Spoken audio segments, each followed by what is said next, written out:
The back corridor behind emergency gate, 7 stank of condensation, old coolant, and the quiet hum of places no one visited unless they had to.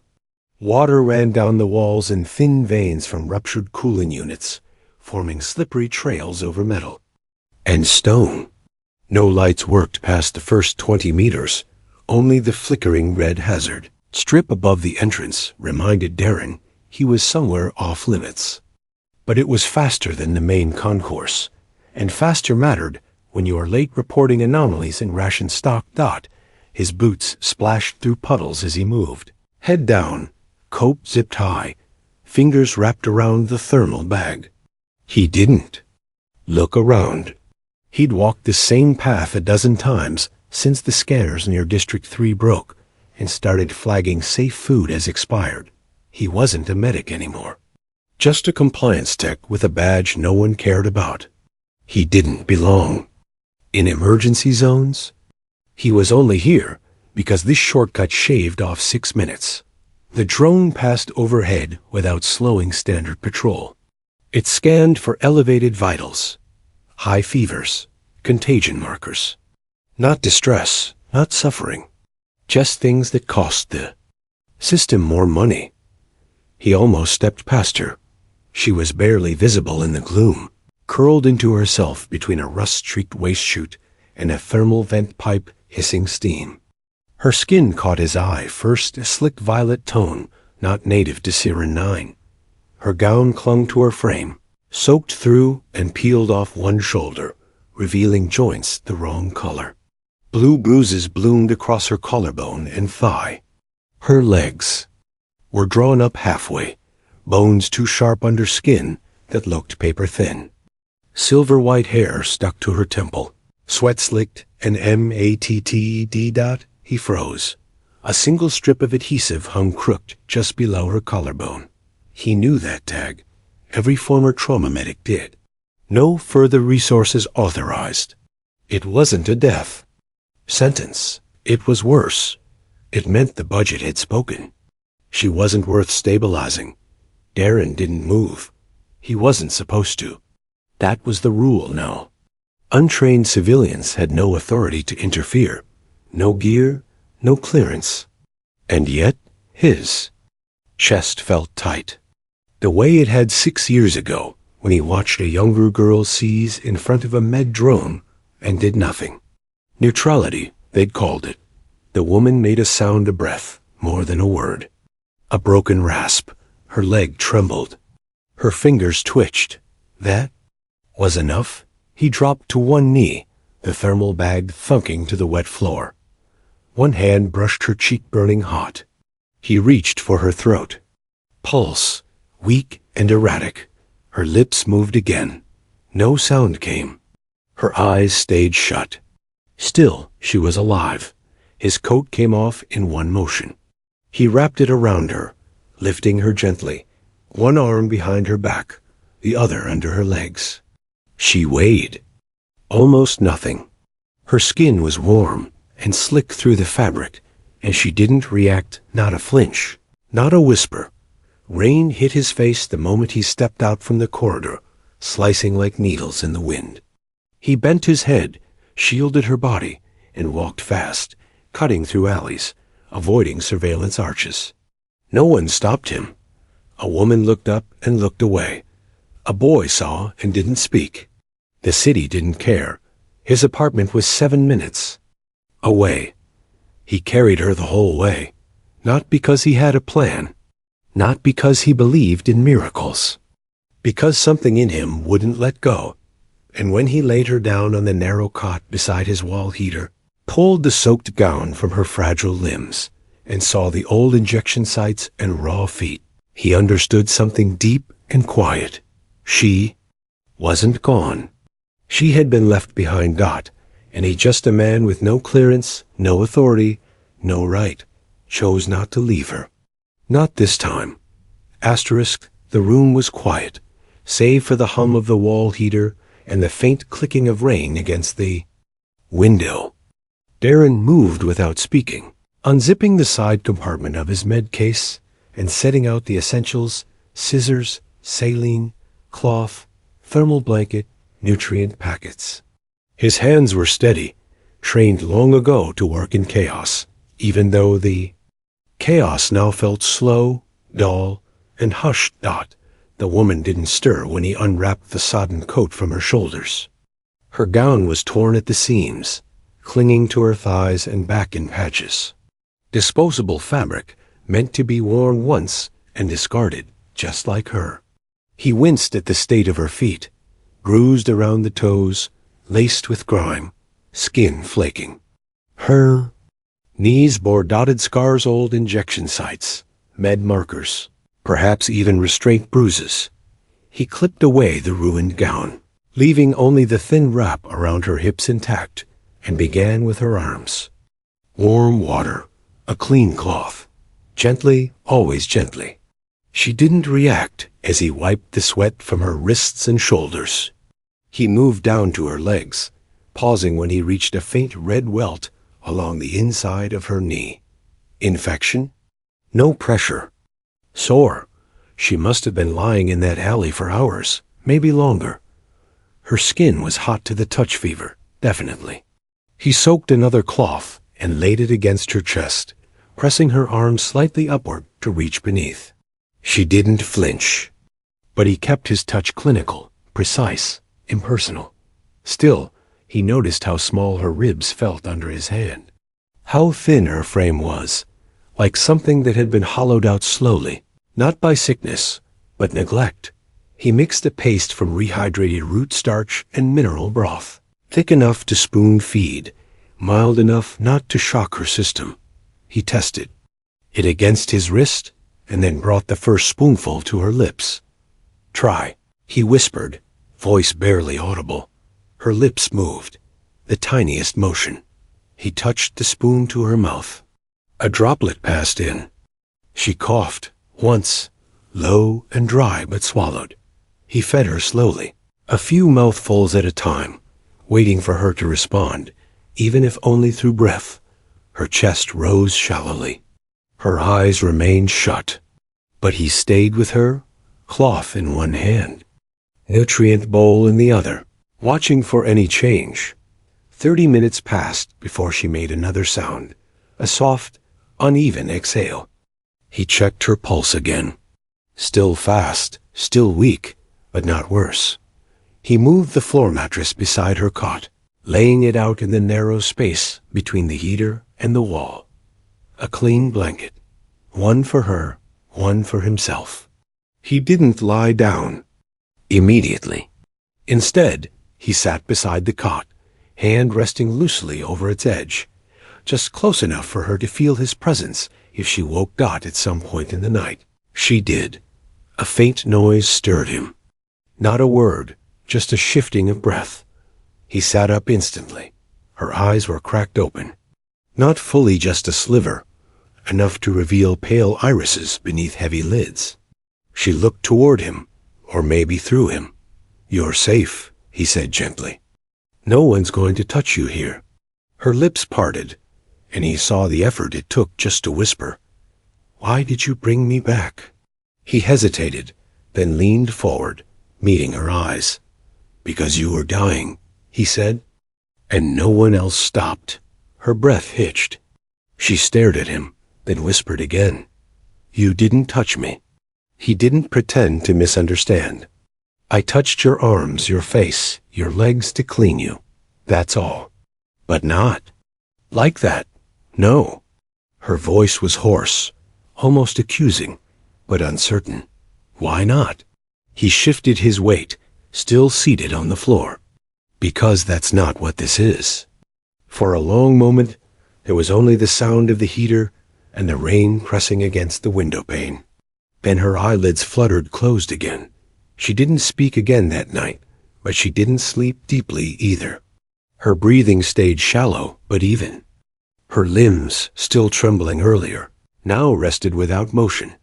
And Darren lay on his side in the dark, staring at the ceiling.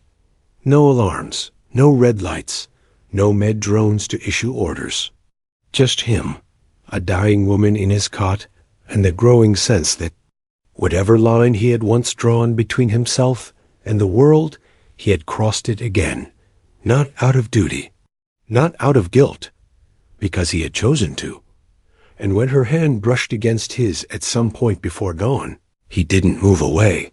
He just let it stay there. Asterisk. The morning came slow, heavy with the scent of rusted rain and heater dust.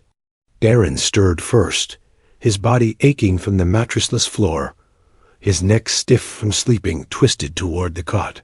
He blinked to sleep away and instinctively looked for her. She was sitting up, not fully, not with strength, but with intention. One hand clutched the edge of the cot, the other wrapped around a dented metal cup. She drank slowly, hands shaking, her pale violet lips parted to breathe between sips. Her silver-white hair hung damp and tangled, clinging to her temple and collarbone. The oversized black shirt he dressed her in had slipped again, revealing the sharp ridge of her shoulder, where a bruise once vivid was now fading into faint shadow. Their eyes met for the first time. For a moment, neither moved. Then she looked away. Darren rose carefully, his joints complaining. He crossed to the cot, knelt beside it, and gently reached for the cup. She didn't pull back, just nodded once. That was new. He refilled it at the small purifier in the corner. No filters left, but the unit still worked. When he returned, he offered the cup again. This time, she took it from his hand directly. Her fingers brushed his, deliberate, not accidental. "You're stable now," he said, crouching again. Fevers dropped. "You've been asleep for almost 2 days. Fluids helped." She didn't answer, but she didn't look away either. "I'm Darren," he added, "civilian, not part of the hospital. I found you behind gate 7. Silence. Then, voice scratchy and low, she said, "You don't ask my name." He shook his head. "You'll tell me if you want." A pause. "Aurenia." He nodded slowly. "Okay." More silence. But something in the air had shifted. Less fear, more calculation. She was watching him now, listening. "I was supposed to die there," she said suddenly. That was the point. He didn't argue. Her eyes met his again, this time unwavering. "You don't know what I had, do you?" "I do," he said calmly. "Collapse fever, late stage IDC." She blinked, surprised. "I treated cases before," he continued. "They say it's irreversible after phase 4, but that's triage logic. Standardized metrics. Doesn't account for individual variables. You weren't beyond care, just beyond funding." Her jaw tightened. "You speak like them." "I used to be one of them. Field psych, intercolony trauma response." Another silence. This one heavy. Her shoulders lowered. Not surrender, just relief. A puzzle piece clicked in her head. His presence, his skill, his restraint, none of it was random. "I knew how to stabilize you," he added. "Cleaned your infection points, kept you hydrated, regulated your body temp." "And my clothes?" she asked, eyes dropping. "They were torn, soaked. You changed them." "I did." She stared at her lap. "Did you see everything?" "Yes." Her breath hitched, but not from shame. From bracing. "It didn't change anything," he said quietly. That landed hard and deep. Neither of them spoke for a long while. Outside, the echo of an air hauler groaned past, shaking the window. Aurenia flinched slightly at the sound, but it passed through her like a reflex. She no longer had to obey. Darren stood slowly. "I'll make food. If you can sit up, you should eat."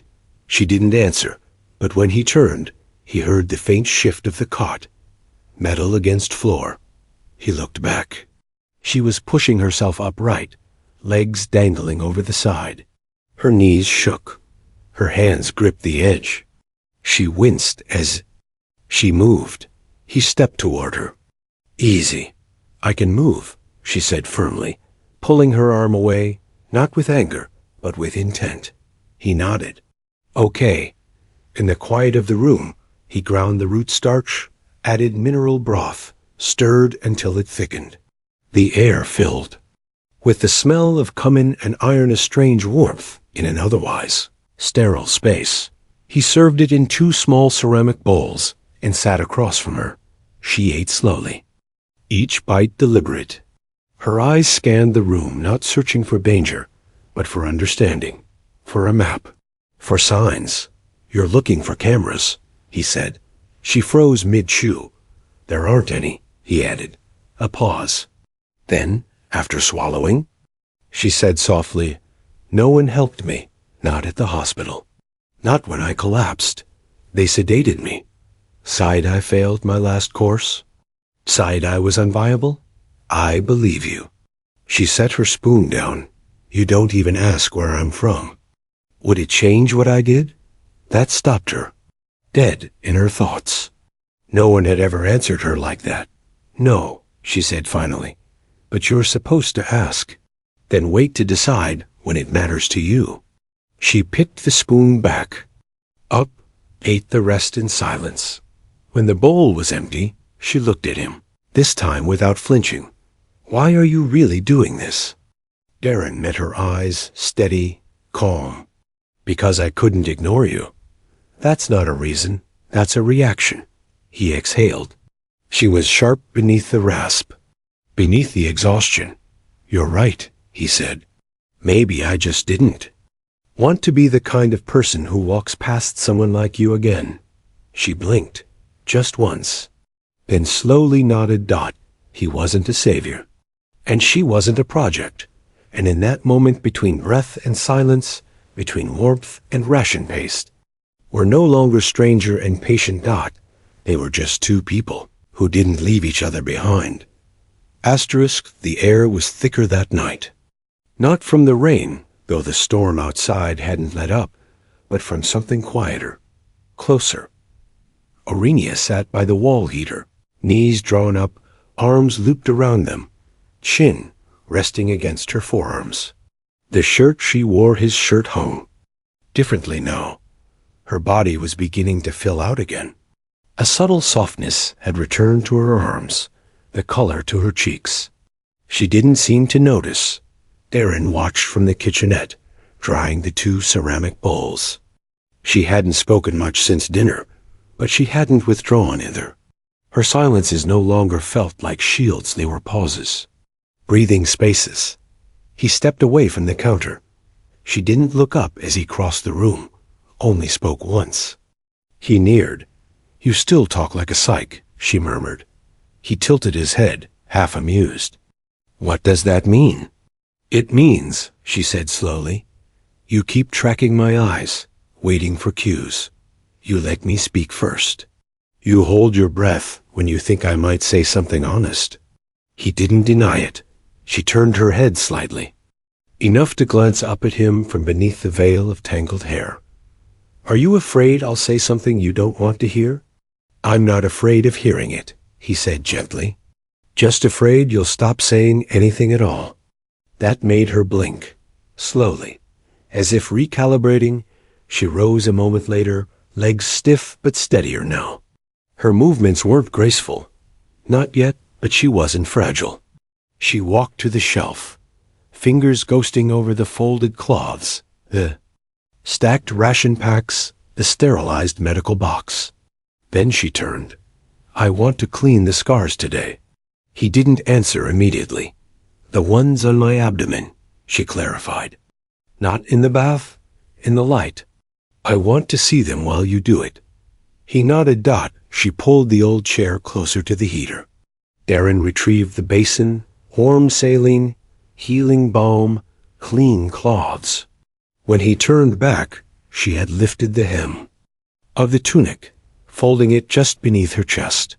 Her stomach was exposed, not flat, not hollow like before, but healing. 5 scars, 2 long, faint surgical slashes, 3 smaller punctures. She sat tall, back straight, hands gripping the fabric like a rope she refused to let go of. Darren knelt before her and dipped the cloth. The first touch was quiet. She inhaled but didn't flinch. He cleaned slowly, dabbing around the longer scars, tracing the lines gently. The saline ran in thin streams over her hips. Her breath caught once, not from pain, but sensation. "Use your hand," she said suddenly, voice low. He paused. "Not the cloth." He met her eyes. "Are you sure?" She nodded once. He rubbed a small amount of balm between his fingers and pressed his palm against her lower abdomen. The heat of her skin radiated up his arm. Her breathing deepened. He moved slowly, in circles, across the side of her waist, around the upper scar near her rib cage, to the base of her navel. Her fingers loosened their grip on the shirt. It dropped slightly, the hem brushing the back of his hand. She didn't pull away. Her body was quiet, no, not tense, not withdrawn, responsive. "I'm not going to faint," she said softly. "I didn't think you would. I want you to see me," she whispered. "Really see me. Not just what you cleaned, not what was dying, the parts I'm reclaiming." He rose slowly. She stood with him. They were close now, inches apart. The heat from the wall vent cast golden light across her skin. Her eyes shimmered faintly lavender and steel, impossible to read. "I'm not offering my body as a favor," she said, voice steady. "I'm choosing to be touched, because I want it. I know. Do you want me?" He didn't answer with words. He stepped forward, hands brushing her arms, sliding gently to her shoulders. She tilted her chin, let the tunic fall. No rush, no hunger, just quiet exposure. Her body had changed. Still bore signs of what she'd been through, but it stood upright now, owned. Touched her with reverence. His fingers mapped her ribs, her waist, the lines of her hips, her back. She let him. Wrapped her arms around him, rested her forehead against his chest. He guided her to the cot. She lay down first. He followed. They undressed each other, not in desperation, but in understanding. Every movement asked a question. Every breath answered it. When they came together, it wasn't fire. It was water steady, warm, rising between them until they both exhaled into silence. There were no gasps, no declarations. Just presence. After, she didn't turn away. She didn't curl into herself or ask for explanation. She simply traced the scar above his collarbone with 2 fingers. "What was this from?" she asked. "Shrapnel," he replied. "6 years ago. Didn't duck fast enough. You kept it." "I kept all of it." She exhaled. Long, quiet. And then, in the smallest voice he'd ever heard from her, "I think I might be carrying something." His heartbeat didn't change. He pulled her tighter against him, kissed her forehead, and whispered, "Then we'll carry it together." She believed him. For the first time, and when she fell asleep, there was no tension in her jaw, no tremor. In her breath, just peace. Asterisk. The hallway was dim as always. Flickering overhead lights, casting uneven shadows across the cracked floor panels. Darren stood just outside their door, returning from the water recycler with the newly sterilized filters bundled under one arm. The corridor smelled like rust and steam, but it was the silence that made him glance back. Aurenia had followed him. She didn't say anything. Her bare feet made no sound on the metal floor. She moved like she wasn't afraid anymore, wrapped in a soft wrap skirt tied at the hip, and one of his sleeveless tunics trimmed to fit her frame. Her hair was cropped now, even and brushed, falling just below her chin. Her spine was straight, shoulders relaxed. She didn't shrink under the hallway's light, didn't hide the curve just beginning to show at her stomach. That's when Darren saw it. Asterisk, a glance subtle, but sharp. The neighbor across the hall. An older woman, usually quiet, her eyes always elsewhere. This time, they weren't. She looked at Aurenia like she'd stolen something. She didn't say a word, just pulled her door shut, soft, deliberate, back inside. Aurenia poured herself a glass of water, drank half in silence, then set the glass down with more force than necessary. Her fingers gripped the edge of the sink. "They think I'm his property," she said. Darren didn't answer. He knew she wasn't really asking. "They think I bargained." Her jaw was tight now. "That I traded my body for medicine. That I let him put a child in me because it was expected. That I'm better now because I paid in flesh." Still, he said nothing. Asterisk. She turned, not angry, composed. But there was steel behind her eyes. "They don't believe this is mine. My choice. My body. My life." He stepped forward. "You want to leave the district?" "No." She said it quickly, without hesitation. "I'm not running," she continued, her voice unwavering. "I was discarded here. I lived here. I healed here. This," she gestured around the room, then to her belly, "this is mine." Darren gave a single nod. "If you want, I'll tell them." "Tell them what?" "That we're together. That we live here by choice. That what we're making wasn't stolen or bargained or taken. That no one writes your story, but you." Aurenia looked up at him. "No," she said. She stepped past him toward the door. Opened it. Darren followed. There were only two people in the corridor, just enough. The same woman from across the hall, standing near the stairwell, and a younger maintenance tech scanning a vent readout.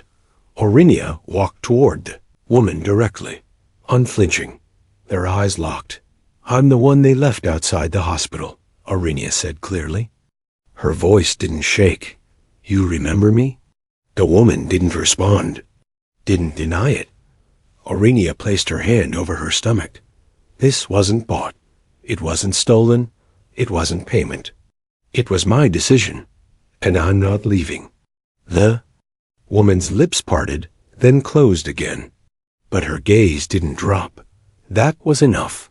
Aurenia turned and walked back to the apartment. Darren held the door for her. She didn't rush inside. She sat slowly on the cot, both hands cradling her belly.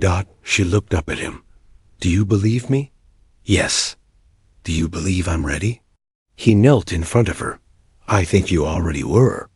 She gave a tired smile, barely more than a flicker of her lips. "Then help me finish something." He waited. She reached to the shelf and pulled down a set of old shears. "Cut my hair," she said. "Even it out. I want to feel clean. I want a me, not a patient, not a ward, just me." He took the shears with a quiet nod. She turned the chair toward the mirror and sat. No hesitation. No apology. Just resolve. He worked carefully, trimming the ends, removing the last ragged strands, matted by fever and sweat. The pieces that still carried hospital residue. The ones that belonged to a version of her that had been left behind. When he finished, she stood and looked in the mirror. Shorter, brighter, balanced. She met her own eyes and didn't flinch. Night, she curled into Darren's chest without asking, without shrinking, without seeking permission. Not as someone who had to earn a place, but as someone who already had it. And when the heater clicked off and the rain softened into mist, she whispered one word, "Home." And Darren held her like he knew exactly what she meant. Asterisk. The morning broke softly, filtered through the plexiglass window in diluted gold. Steam from a ruptured vent drifted lazily through the alley beyond, curling like slow breath. Inside, everything was still. Darren stood by the old storage drawer, unpacking something wrapped in salvaged cloth. A folded bundle, heavy with purpose. Aurenia watched from the cot. She'd already risen, dressed herself in one of the charcoal gray tunics she'd reshaped with her hands. Her belly, once sunken, now curved gently outward beneath the fabric. Not large, but undeniable. Her hand rested there, absent-mindedly, not as a gesture of fragility, but ownership. He laid out the bundle piece by piece. A frame, small wooden slats, rounded corners, smooth joints, weathered but solid. A crib. Not new, not polished, but real. You thought you'd need that someday? She asked. He didn't turn. I didn't think I'd get to. She stood, crossed the room without hurry. Her hand found his. Warm, present, you will. Together, they built it. Quietly, no words needed. Each piece slotted into place with practiced patience. The frame stood beneath the wall heater, where the warmth would reach steadily. He tested the brackets twice. She added the cloth lining, folding the corners, smoothing every wrinkle. When it was done, they didn't speak. They just stood beside it. Two people the world had almost forgotten. Two people who had chosen, again and again, not to forget each other. Later that day, Aurinia sat by the window with a ration pad in her hand, reviewing local registry protocols. Darren paced behind her, hands on his hips. You're sure you want to? Register? He asked. I don't want to hide, she replied. Not anymore. He nodded. They went to the admin kiosk in the district's rusted central wing. No one asked questions. No alerts triggered. She wasn't flagged. Just a quiet input. Aurinia Keth, civilian. Occupant, 12B. Status, equal resident. The system accepted it without ceremony. Back in the apartment, she sat on the edge of the cot. Darren placed a hand on her shoulder, then hesitated. There's something I need to tell you, she said quietly. He crouched. Okay. She looked at him, her expression unreadable. The hospital lied. He stilled. My medical chart wasn't based on symptoms. It was marked before I collapsed. The late-stage classification. It wasn't verified. I wasn't too sick to save. I was too inconvenient to treat. Darren's breath caught. They flagged you for funding exclusion. She nodded. Hybrid physiology. Immune resistance. Too unpredictable. The numbers didn't fit triage models, so they stamped me out. He sat back slowly, his jaw clenched. They discarded you because they couldn't define you. She looked down. I thought I was dying because I deserved it. I believed them. For years. He reached for her hand. You survived. You chose to. Her grip tightened. She stood slowly, walked to the mirror, and looked at herself for a long time. Her scars. Her eyes. The way her body curved now softly. Undeniably full of life. They'll say I was saved, she whispered, but I wasn't. He walked up behind her, met her gaze in the reflection. No, he said, you weren't saved. You survived. She turned to face him. Say it? Again. He touched her cheek. You survived. Her lips trembled, but didn't break. She kissed him then, softly, not for reassurance, for confirmation. That night, as the city exhaled steam and the heat hummed through their walls, she curled beside him beneath the blanket, one leg tangled with his, one hand resting gently over the new shape between them. Outside, the city had changed. It no longer ignored her. It was listening. And in the small space they'd carved from a world that once said no, she had rewritten the answer. Yes, I am alive. Yes, I am home. And yes, this life growing inside me is mine. The end.